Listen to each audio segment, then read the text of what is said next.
All right, on this episode of Bowks Talking Bouts, excited to be talking to an individual competing at BKFC 48, which goes down on August the 11th.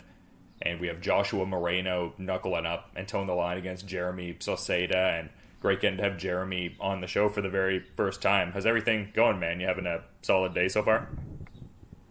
Yes, sir. It's going good. Just busy. And I saw you had a post about a couple months ago at this point saying Warriors grow stronger after defeat. This is only the beginning. It seems like you've really taken this recent time period to kind of learn as you're sort of looking to rebound in this third bare knuckle boxing bout. Like, how important has this recent period of time, been for your development? 'Cause it seems to be like a big time for you in a certain sense. Oh yeah, definitely. I do believe it takes a specific kind of person to get in there, especially fighting bare knuckle, and any combat sport really, but just bare knuckle is just a whole nother challenge, a whole nother breed of people. Yeah, and just how's the journey been so far? Like I said, entering the ring for your third bare knuckle boxing bout at this juncture, and you're closing in on really 1 year in the sport, just with the debut being on that August 27th card last year with the BKFC 28 proceedings. So, like, can you speak to that? Like, how has the whole journey been, just being, like, back in New Mexico here, and just the history with the tryouts and stuff like that? Yeah, it's been great. I've been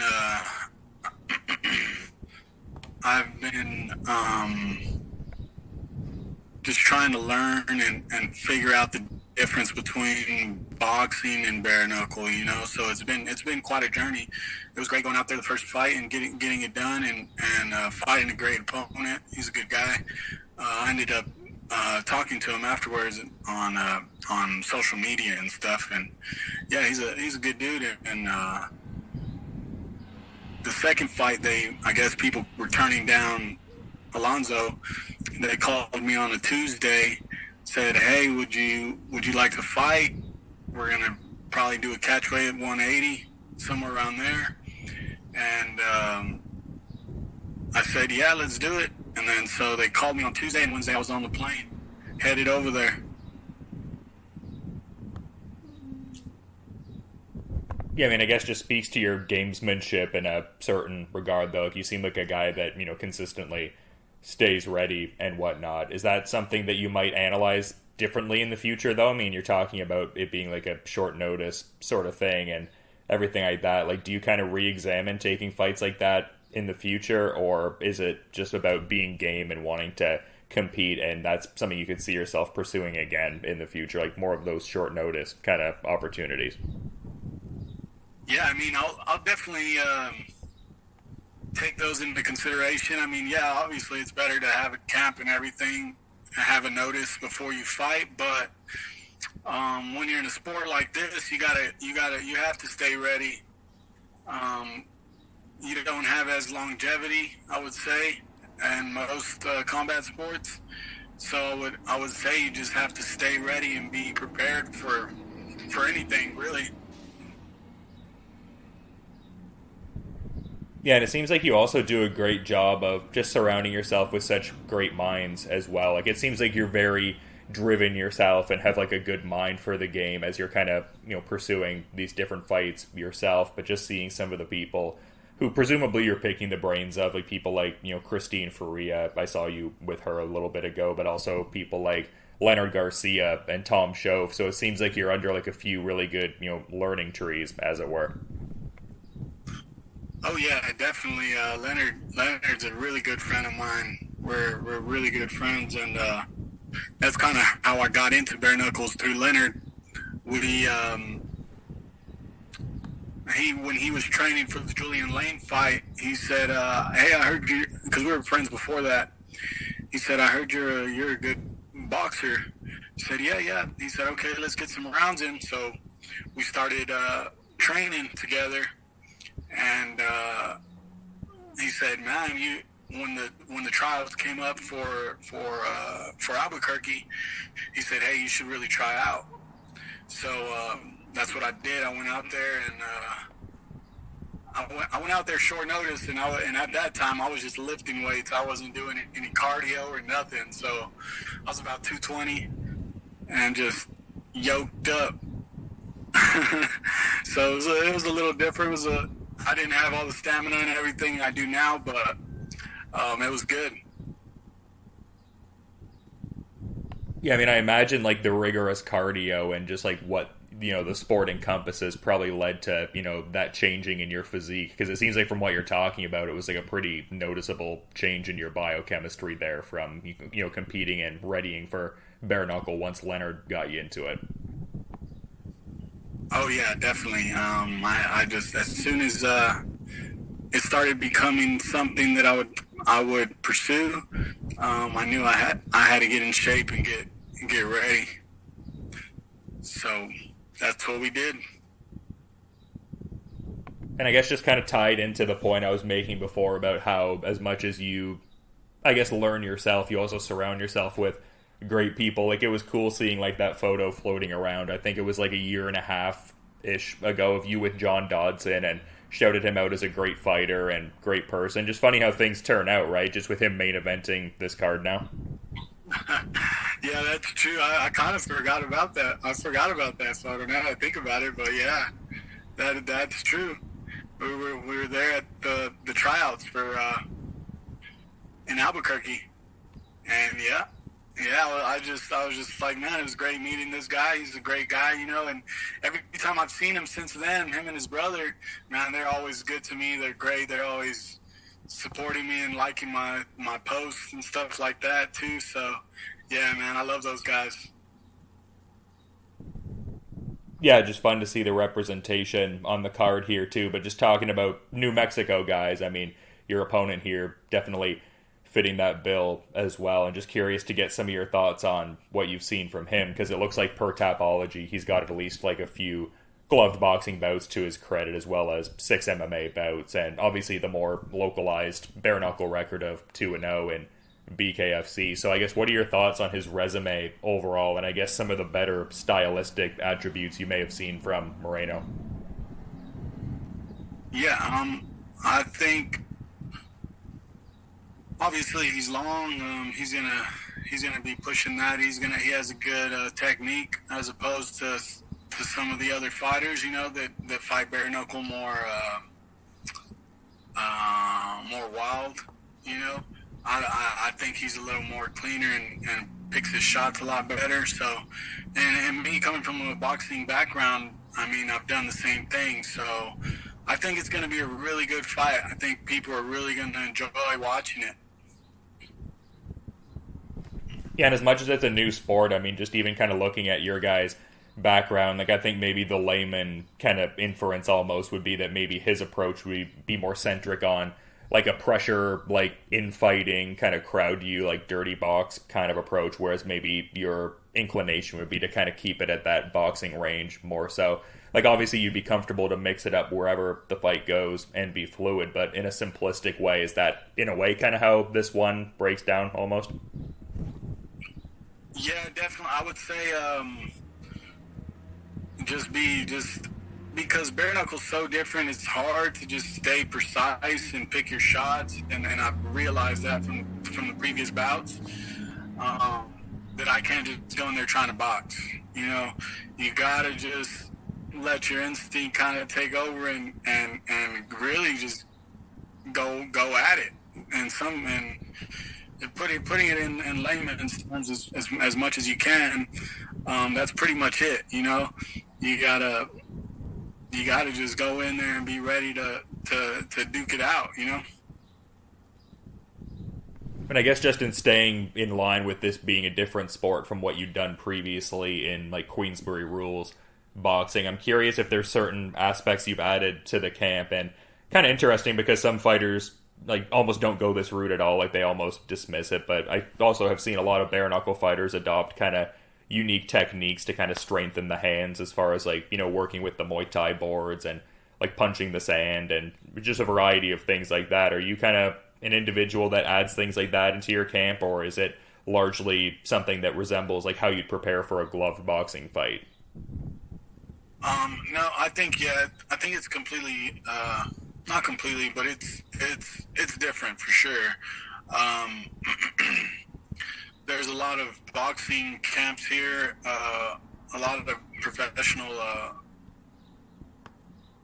gyms, and they all box, so it's kind of hard to pick their minds and kind of tell them like this isn't the same thing as boxing. You got to take a completely different approach.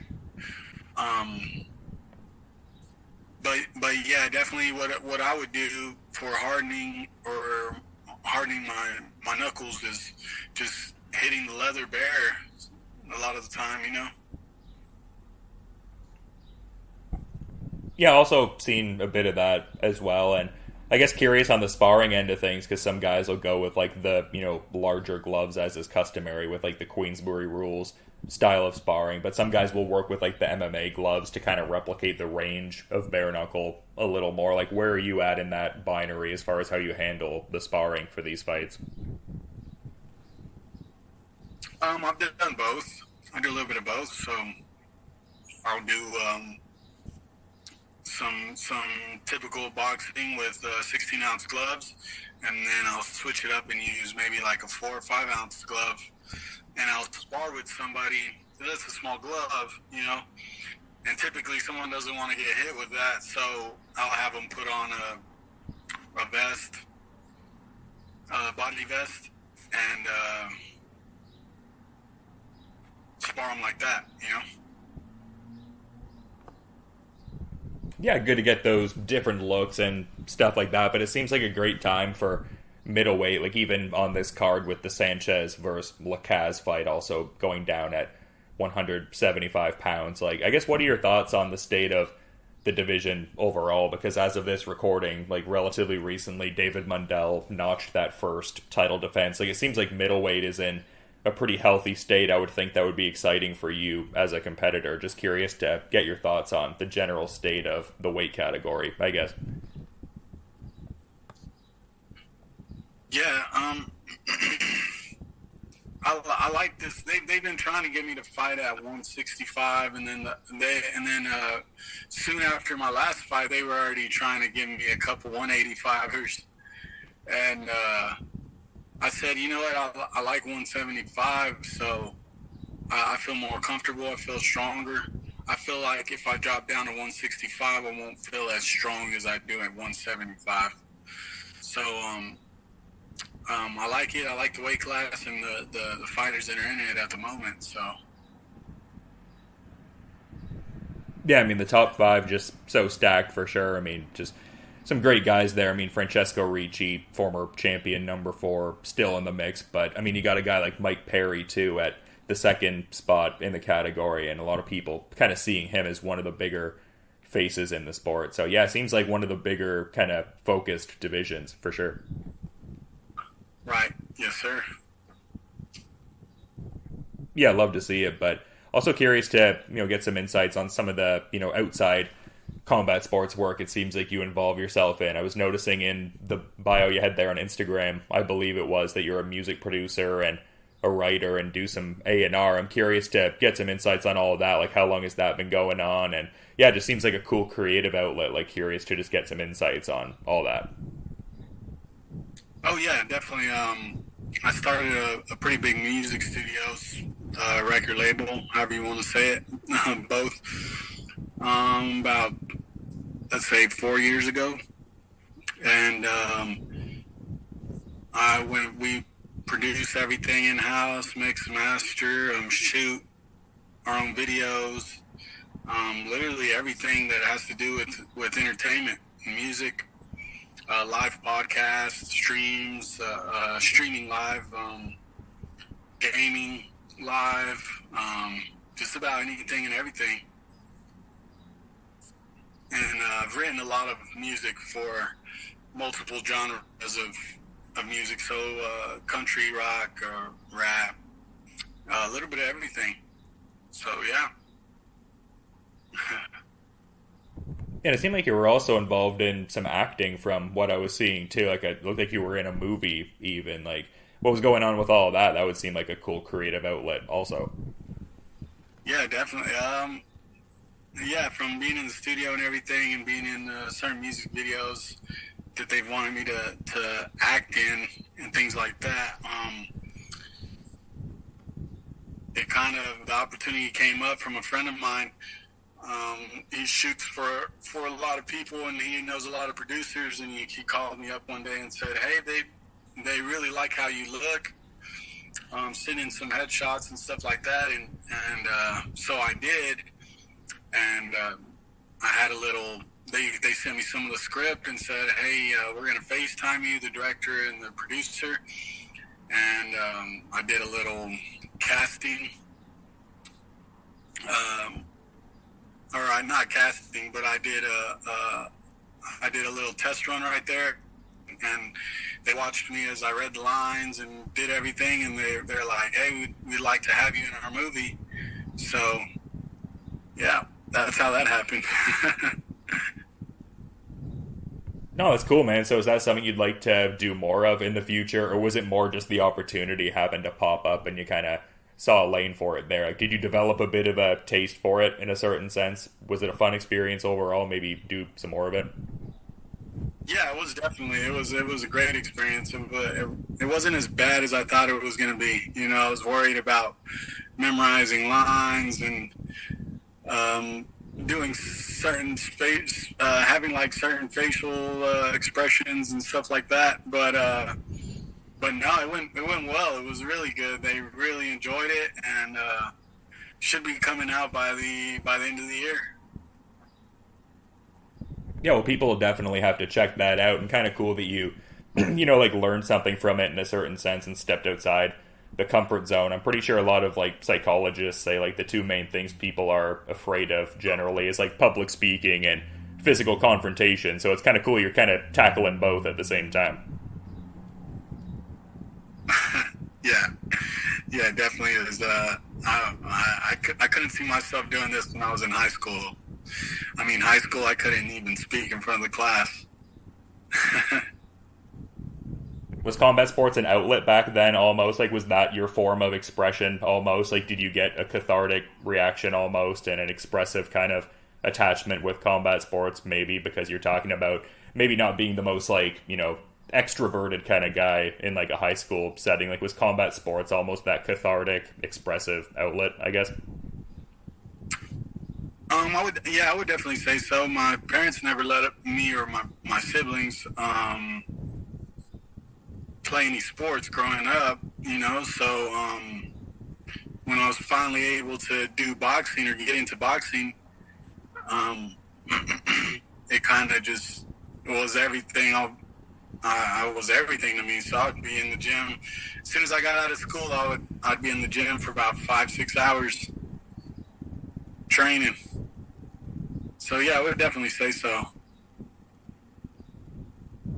Yeah, that's cool to hear, man, and has obviously taken you some cool places so far, and obviously many more chapters in the story. But I guess just being mindful of your time, one of the last things I wanted to touch on, because I noticed both yourself and your opponent Joshua Moreno have the distinction of having all your bare knuckle fights end inside the distance there. Does that trend continue on August 11th, you think? I guess we won't know until we're there. Anything can happen, especially in bare knuckle. So we'll just see what happens. But I know it's gonna be a great show. We're gonna put on a hell of a show and get after it. Yeah, absolutely, man, and just really appreciate all the great insights throughout this chat. But just curious if there's maybe any final parting thought you'd like to add as we're sort of wrapping up here, Jeremy.